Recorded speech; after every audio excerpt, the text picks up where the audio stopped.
வணக்கம் மக்களே. நம்ம அன்றாட அரசியல் தான் பார்த்துட்டு இருக்கோம். அந்த மாதிரி இன்னைக்கு ஒரு அரசியல் நிகழ்வு.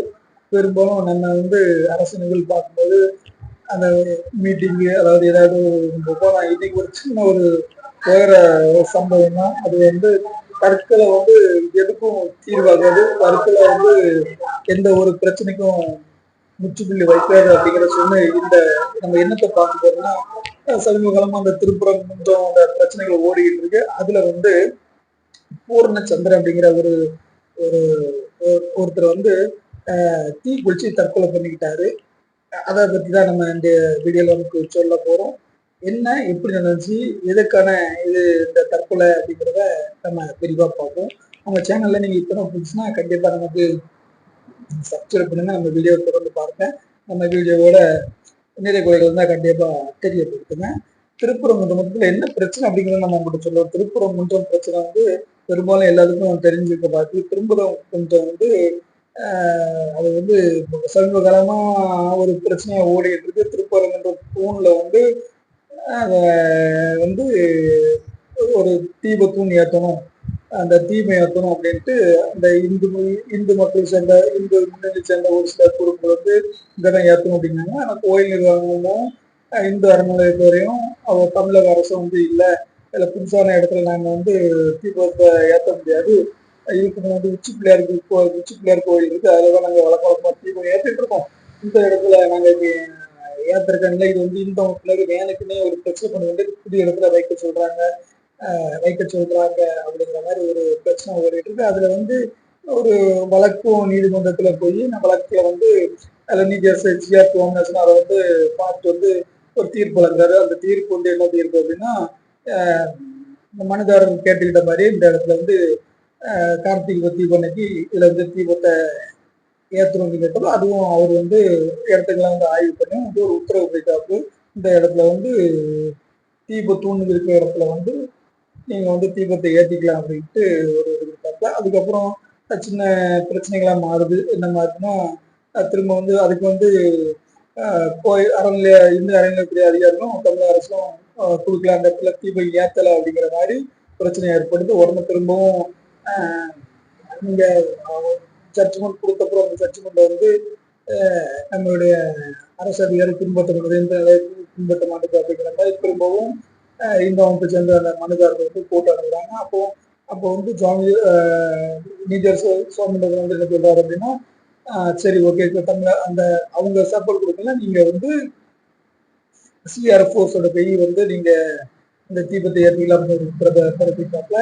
அந்த அப்போ சிஆர் வரும்போது திடீர்னு மாவட்ட நிர்வாகத்துல இருந்து ஒரு ஒரு உத்தரவு வருது. அதாவது 144 தடை உத்தரவு அது வருது. அதனால இதை பண்ண முடியாது அப்படின்ட்டு அது ஒரு பிரச்சனையாகவே ஓடிக்கொண்டு வருது. அந்த பிரச்சனையின் காரணமாக அப்புறம்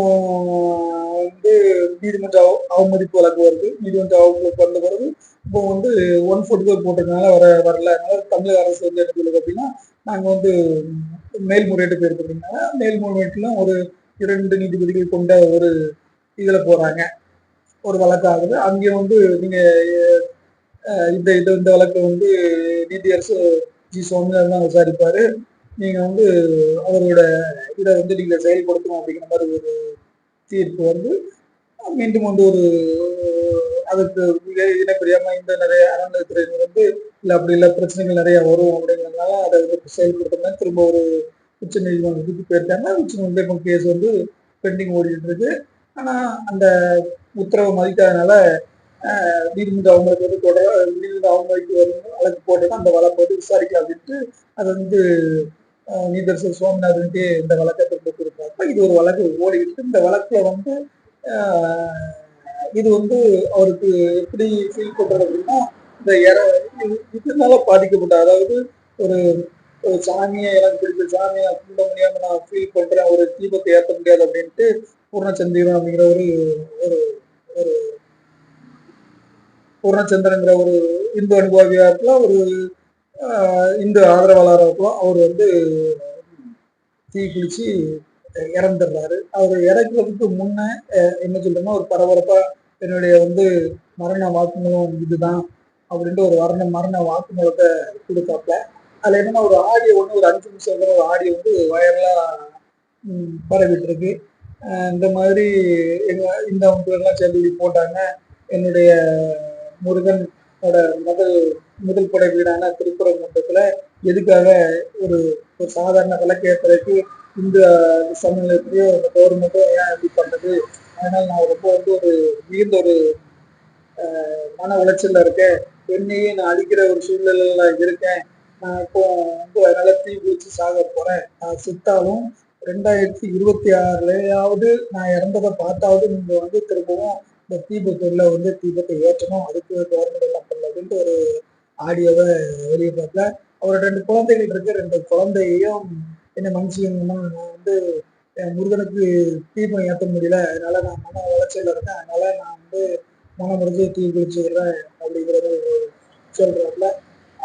அதுல என்ன சொல்றேன்னா, நான் வந்து என்னோட மன வருத்தம் எப்படி இருக்கு அப்படின்னா, எந்த காவல்துறையினர் வந்து இதை வந்து தடுக்கிறாங்க அப்படின்னு நினைக்கிறனோ, அந்த காவல்துறை இடத்துலயே போய் நான் திருப்பி தீ குளிச்சு தற்கொலை பண்ணிடுறேன் அப்படின்ட்டு அதில் இந்த மதுரையில் உள்ள ஒரு போலீஸ் பீட்டு போனால் போலீஸ் பீட்டில் வந்து அவர் வந்து தாமையில வந்து பெட்ரோல் டீசலை ஊற்றி தன்னை வந்து கொளுத்திக்கிறாரு. இது வந்து ரொம்ப ஒரு மனசுக்கு வந்து கஷ்டமா தான் இருக்கு. எனக்கு தற்கொலைங்கிறது வந்து எதுக்கும் ஒரு தீர்வு கிடையாது, தீர்வு இல்லை. அதுக்கு வந்து ஓடும் ஏதாட்டு உண்மை யார் சில தப்பு அப்படின்னு சொல்ற அளவுக்கு இது 2 மதத்துக்கு சம்மந்தப்பட்ட விஷயம். அதனால கவர்மெண்டாலும் சரி இந்து நம்பிக்கை யாருக்கும் சாத பழக்கம் 2வது உச்ச மன்றத்துல கேஸ் நடக்குது, ஏதாட்டு ஒரு தீர்ப்பு வரும், அதுக்கு கவர் பண்ணணும். ஆனால் அதுக்காக தன்னை வருத்தி உயிரெல்லாம் கொடுக்குற அளவுக்கு போகக்கூடாதுன்னு அதை வந்து நம்ம வன்மையா கண்டிக்கிறோம். இருந்தாலும் அவர் சார்ந்த ஒரு சமுதாயத்திற்கு ஆங்கிலத்துல ரொம்ப இருக்கனால அவரை மனசு ரொம்ப பாய்ச்சி தற்கொலை பண்ணிட்டு அந்த நிமிஷம் இப்போ ரொம்ப வைரலா ரீசெண்டா போயிட்டு இருக்கு. எதுனாலும் தற்கொலை வந்து தீர்வு ஆகாது. அப்படி எல்லாரும் அவரோட மதத்துக்காக தற்கொலை பண்ண ஆரம்பிச்சிட்டோன்னா நாட்டுல நிறைய பேர் இருக்க மாட்டாங்க. மொத்தத்துல பூர்ணச்சந்திரன் அப்படிங்கிறவரு தீபத்தூணு இப்போ இல்லைனாலும் தீபத்தூணு இப்போ 2026 வந்துட்டு தீபத்தூணு என்னுடைய இறப்பு அறிவு சாட்சியாக ஏதாவது ஏற்றணும் அப்படின்ட்டு ஒரு ஆடியோ வாக்குமூலம் கொடுத்துருக்காரு. சரி மக்களே, நம்ம இன்றைய காலகட்டத்தில் நடந்த அரசு நிகழ்வுக்கு போட்டோம். மீண்டும் அடுத்த அரசு நிகழ்வில் உங்களை சந்திக்கிறேன்.